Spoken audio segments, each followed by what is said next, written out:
Welcome to Movies in the Making. In today's episode, we're going to be looking at the 2014 science fiction drama film Ex Machina, released by A24 and directed by Alex Garland. Here, we will dive deep into the story of the production of this film. Are you all scared of being replaced by AI? Well, good, because you should be, especially since this film from about 10 years ago shows us that unless we all watch out, AI might develop its own feelings. For now, just sit back and relax. You are all in for a generative ride. Alex Garland was inspired to create Ex Machina from his long-standing interest in AI and consciousness. Having grown up alongside the development of home computers and video games, he experienced the excitement of seeing machines exhibit the barest sense of life, sparking his curiosity about AI. Garland's exploration deepened through debates with a neuroscientist friend and his own readings on AI, mind, and consciousness. He was particularly influenced by Murray Shanahan's work on cognitive robotics, which informed the script. The film itself is a unique take on AI, blending themes of social constructs and consciousness while steering clear of iconic robotic imagery. Garland envisioned the film as pro-AI, with the idea that AI might ultimately be humanity's heir, given the planet's eventual demise. He was keen to explore the ethical challenges AI might present, particularly in warfare and decision-making. The film's focus on creating a sentient machine was grounded in the philosophical ideas surrounding consciousness, with Garland hoping to present a thoughtful examination of AI's potential rather than a dystopian cautionary tale. Murray Shanahan, a professor in cognitive robotics at Imperial College, played a key role in helping Garland develop the script for the film, advising him on concepts related to consciousness. This collaboration is subtly referenced in the film itself, where an Easter egg in the hidden computer code is shown on screen. If you run the code through the Python programming language, it reveals the ISBN for Shanahan's book, Embodiments and the Inner Life, Cognition and Consciousness in the Space of Possible Minds, which explores the themes of consciousness, a central topic in the film. According to actress Alicia Vikander, her love for science fiction, inspired by her father's influence and own childhood exposure to books like Dune by Frank Herbert, made her eager to step into the role of Ava in the film. She had just finished filming in Perth, Australia, and was given the opportunity to audition for the role through a self-tape. With limited stage directions about the character, she created a unique look for the audition by using a reflective plastic dining table, a top light, and a leotard, along with applying sunscreen to make her skin look shiny and alien-like. Despite the uncertainty of where she would get the role, she embraced the audition process and was thrilled when she ultimately landed the part. Domhnall Gleeson was cast in the film after being approached by Garland, who worked with him on Never Let Me Go, Searchlight Pictures 2010, and Dread, Lionsgate 2012. Garland contacted Gleeson via email asking if he had his address, then sent him the script, which Gleeson found to be the best he had ever read in a long time. Although Garland had already decided Gleeson was the right fit for the lead role, he still had to audition to convince the producers. Gleeson was drawn to the script's unexpected twists and found it to be the kind of film he had always wanted to be in. His role as Caleb was emotionally challenging, as he had to portray a character who struggled with a lack of agency. Despite the frustration, Garland's guidance, reminding Gleeson of Cillian Murphy's role in Sunshine, Searchlight Pictures 2007, helped him maintain focus. Gleeson's empathy for Caleb's moral struggle and love for Ava made him connect deeply with the character. Outside of his career, Gleeson expressed his admiration for science fiction, citing Blade Runner, Warner Bros. 1982, as the pinnacle of storytelling, and also shared that his father and brother's work in film inspires him. Jake Gyllenhaal was initially considered for the role of Nathan Bateman, with producers hoping to cast him due to his star power, which would help sell the film in foreign markets. However, negotiations with his team revealed that his needs would not align with the film's production, and it ultimately became clear that it was not a good fit. Instead, Oscar Isaac was cast as Bateman.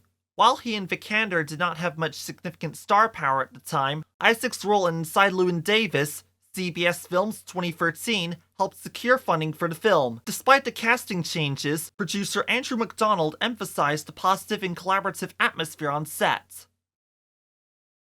The relatively small budget of the film was driven by Garland's desire to maintain complete creative freedom, which he believed was essential for executing the film's story properly. Garland recognized that the contained nature of the film, focusing on complex themes like artificial intelligence and human relationships, would be undermined by adding expensive, flashy spectacles such as action scenes or visual effects. He chose to keep the film low budget to ensure it remained tonally and thematically consistent with its intimate, psychological narrative, allowing for a more nuanced exploration of its ideas without the distractions or constraints that came with a bigger budget.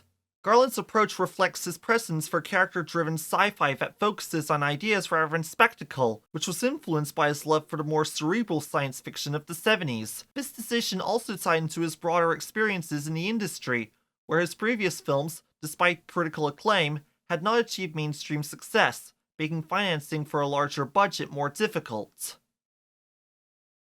Filming for Ex Machina began on the 15th of July 2013 at Pinewood Studios, with some scenes also shot on location in Norway. The latter specific location was the Juvet Landscape Hotel, a striking modern structure that serves as a secluded home of the tech billionaire Bateman. After an extensive search across Europe, the production team, guided by designer Mark Digby, selected the hotel for its unique architectural style and integration with the surrounding natural environment. The hotel's design played a crucial role in shaping the atmosphere of the film, highlighting the connection between technology and nature. While most of the mansion's exterior and some interior shots were filmed on location, certain scenes, such as Nathan's underground areas, were recreated on sound stages in England. The minimalist design of the mansion mirrored Nathan's character, with the pristine, almost unsettling perfection of the space reflecting the film's deeper themes of discomfort beneath an idealized surface.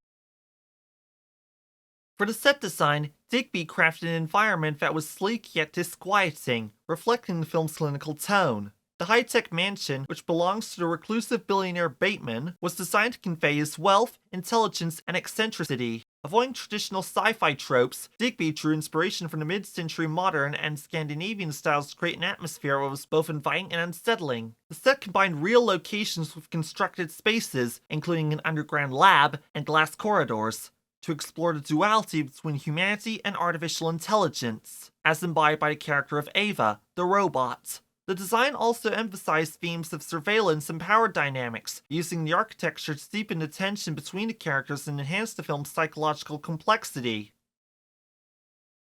For the lighting, cinematographer Rob Hardy used 15,000 mini tungsten P-bulb lights to create a soft, emotionally warm atmosphere, steering clear of the typical fluorescent lighting often found in science fiction films. The tungsten lights add subtle shifts in light texture and shape, providing precise control over the set's ambience. This approach allowed for quick shooting, which was crucial given the film's limited budget and tight schedule. Hardy's use of lighting also complemented the film's sleek, futuristic aesthetic by helping to emphasize the emotional distance or closeness between characters, particularly in scenes featuring Caleb and Ava.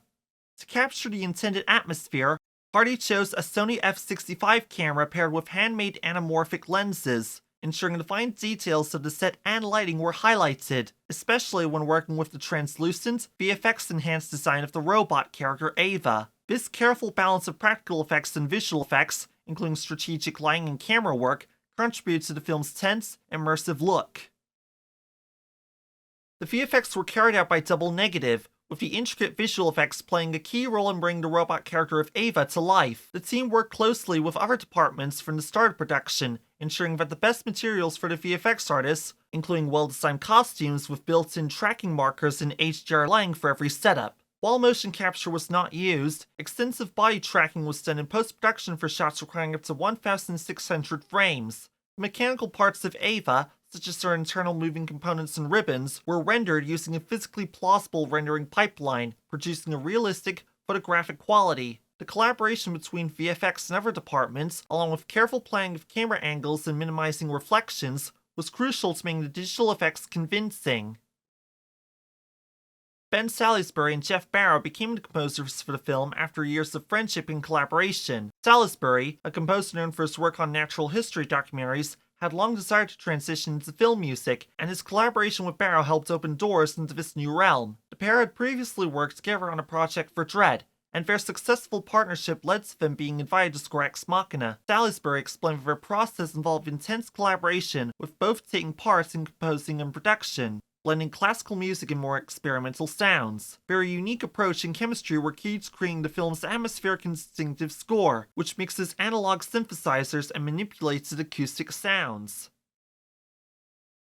A24 acquired the US distribution rights to Ex Machina because of the film's unique and thought-provoking premise, along with strong potential to resonate with audiences who appreciate intelligent, character-driven sci-fi. Given A24's fan reputation for distributing critically acclaimed indie films with distinct artistic visions, they were drawn to Garland's directorial debut, which showcased his expertise in crafting compelling narratives. The film's themes of artificial intelligence, its strong performances by Oscar Isaac, Donald Gleason, and Alicia Vikander, and its potential to stand out in the sci-fi genre made it a fitting addition to A24's portfolio, which mostly focuses on high-quality original content. The film's April 2015 release underlined A24's commitment to bring unique and intellectually engaging films to the US market. As of the 30th of March 2025, Ex Machina has a 92% critics rating on Rotten Tomatoes, a 70 out of 100 critic score on Metacritic, a 7.7 rating on IMDb, and a 4.0 rating on Letterboxd. The film's budget was $15 million and it grossed a total of about almost $37 million following its initial release date of the 10th of April 2015. The film won the Academy Award for Best Visual Effects, going to Andrew Whitehurst, Paul Norris, Mark Williams Ardington, and Sarah Bennett, and it was also nominated for Best Original Screenplay, going to Garland. And that wraps up our deep dive into the making of Ex Machina. If you enjoyed this episode, don't forget to like, subscribe, and if I feel like I'm stay updated on all things movies in the making. Let us know in the comments what you think of Ex Machina, or if you have any favorite moments from that film we did not touch upon, or what films you would like to hear covered by this channel. Also be sure to share our community page, where we announce what films we talked about by this channel each week. New posts arrive every Friday. Thanks for watching, and we'll see you all next time on Movies in the Making, where we'll be talking about The Prince of Egypt, DreamWorks Pictures 1998, and more films to follow along the way. Tune in for more Movies in the Making as we uncover the stories behind cinema's most unforgettable films. This has been Jason Scotchmer, film enthusiast and passionate about the arts.